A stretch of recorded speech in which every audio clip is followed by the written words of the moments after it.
L'expert dans Classico. Par définition, c'est comme une entente entre les parties. De manière juridique, il est défini comme une convention où un travailleur met son activité, n'est-ce pas, sous l'autorité d'un employeur contre rémunération. À ce niveau, pour qu'il y ait un contrat de travail entre un travailleur et un employeur, on doit définir généralement un élément substantiel, le lien de subordination. Et quand il y a ce lien de subordination, on comprend donc que toi maintenant, l'employé, le salarié, ou alors le travailleur, tu mets ton activité, n'est-ce pas, sous l'autorité de ce monsieur, parce que c'est le mot autorité qui définit le lien de subordination.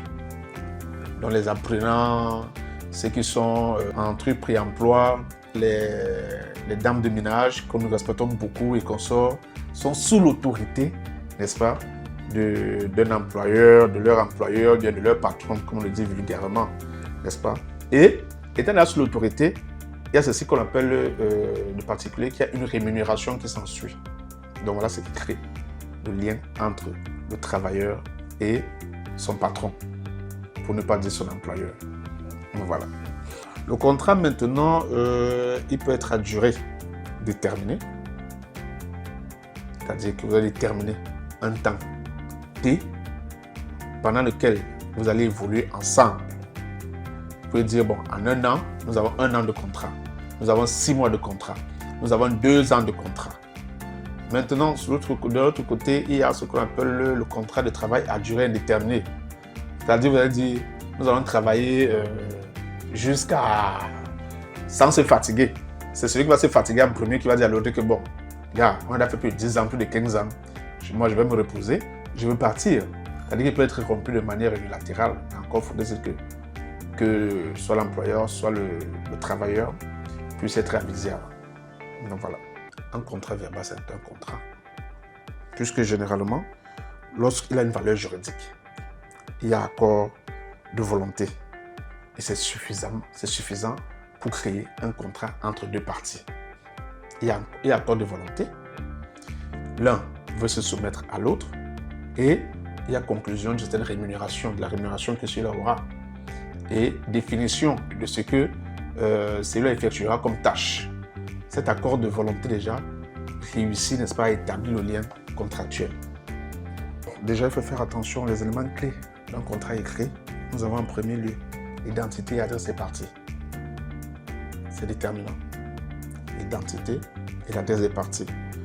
À côté, nous avons les fonctions et qualifications professionnelles. Est-ce que ça se comprend? Nous avons à côté les fonctions et qualifications professionnelles. Le lieu de travail doit être défini. Si c'est à Douala, comme vous dites que votre contrat sera effectué à Douala. Si c'est à Salapumbe, d'accord, comme vous dites que votre contrat sera effectué à Salapumbe, dans la région de l'Est. En ce moment, votre employeur va s'assurer de votre transport et tout avec votre famille. Maintenant, il y a la rémunération et la durée de travail. Ou alors la durée au travail. C'est très important. C'est fini de savoir faire le distinguo entre la durée de travail et la durée au travail. Généralement, la durée de travail, c'est combien d'heures? De 7h à 15h, ça nous fait 8h. Il y en a qui vont au-delà, comme les journalistes par exemple. Hein? Et comme les journalistes, excusez-moi un peu de toucher à votre corps de métier, il y en a qui vont au-delà, qui n'observent pas ces 8 heures de travail. Il y en a qui font, je pense, demi-journée, qui travaillent de 6h à 14h et d'autres qui prennent de 14h à 22h. 6h, 14h, 8 heures de travail. 14h, 22h, je pense également, c'est 8 heures de travail. Voilà. Oui. Tous ces éléments doivent être précisés dans le contrat. Parce que le salarié ou le travailleur doit savoir à quoi est-ce qu'il s'attend et comment, n'est-ce pas, il fonctionne au sein de l'entreprise. Si par exemple on dit les horaires, c'est de 10h à 20h, il faut qu'il sache que mon contrat dit que je travaillerai pour moi de 10h je travaillerai, en ce qui me concerne autant pour moi, de 10 heures à 20 heures. Passer 20 heures, ça devient des heures supplémentaires qui doivent m'être nouvellement payées. La validité du contrat de travail. Je dirais non. Parce que tout à l'heure, nous avons défini le contrat verbal. Nous avons dit qu'il supposait un accord de volonté. Alors, est-ce qu'on va prendre le contrat verbal et l'amener devant l'inspecteur du travail pour dire à l'inspecteur du travail, voilà, nous avons conclu, n'est-ce pas, un contrat verbal? Non, un contrat de travail n'a pas besoin d'être enregistré pour être validé. Mais sa validité est subordonnée au respect des conditions légales de formation d'un travail, d'un contrat de travail, autant pour moi, que sont le consentement, la capacité et l'objet licite. Maintenant, pour les travailleurs étrangers, leur contrat de travail doit révertir le visa du ministre de l'Emploi et de la formation professionnelle avant tout début d'exécution. Avant tout début d'exécution. Sinon, c'est un contrat invalide. Ça, c'est pour les travailleurs étrangers. Si par exemple, dans votre chaîne de radio-télé, vous embauchez un ami rwandais qui est trop fort dans l'expression et dans le journalisme, son contrat de travail doit être soumis obligatoirement au visa du ministre chargé du travail et de la formation professionnelle. La réponse à cette question, par un oui ou par un non, dépendra des législations des États ou alors de chaque pays. Bon, selon la législation camerounaise, oui, l'employeur peut être poursuivi pour absence de contrat de travail, car cela constitue une infraction à notre législation du travail, notamment le non-respect des obligations formelles et des droits des travailleurs. À côté de cela, maintenant, de cette poursuite, peuvent également s'en suivre des sanctions qui pourront aller jusqu'au versement des dommages et intérêts aux travailleurs pour le préjudice par lui subi. Oui, quand on parle absence de contrat de travail, ça veut dire quoi? Puisque nous, par accord déjà, nous avons suffisamment établi, nous avons créé un contrat. Alors, lorsqu'on parle ici d'absence de contrat de travail, c'est ramener un peu, n'est-ce pas, dans le cadre de ceux qui emploient sans véritablement définir à leurs employés les tâches à effectuer qui rentrent, n'est-ce pas, dans le cadre de leurs prestations. Vous allez convenir avec moi qu'il y a des entreprises ici, on retrouve des employés qui vous disent, aujourd'hui je suis chauffeur, demain je suis X, après-demain je fais C, et parfois le patron m'envoie rester à la maison avec ses enfants. Mais attendez un peu, le contrat dit quoi? Nous n'avons pas de contrat. Mais ça nous ramène à nous poser beaucoup de questions. Nous vivons ces phénomènes ici. Il y en a qui viennent nous consulter en nous disant, cher maître, voilà ce à quoi je fais face. Je suis le chauffeur de mon patron. Mais il a été défini que ce n'est qu'en ville que je le conduis.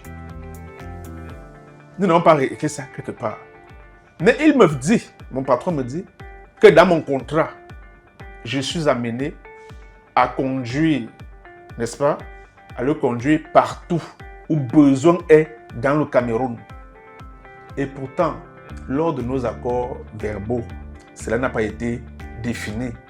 Ça a été dit, tu viens me chercher à la maison, tu amènes au travail, des réunions, des consorts, et tu me ramènes à la maison. Jamais je ne devais sortir de la ville. Jamais je devais prendre sa femme, l'accompagner dans des deuils hors de la ville. Jamais je devais être le babysitter de ses enfants. D'accord? À ce niveau, la question à lui poser, qu'est-ce que votre contrat dit? Je n'ai pas de contrat. Donc, même vos accords verbaux n'ont pas été respectés. Qui disent quoi? Que tu viendras me chercher à la maison pour déposer au travail.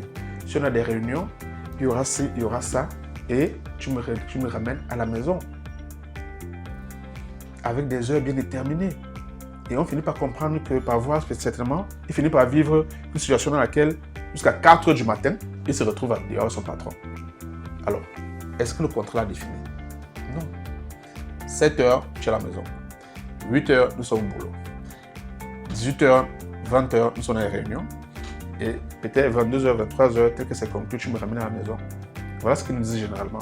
Mais jamais on ne s'est dit que on ira au-delà de minuit.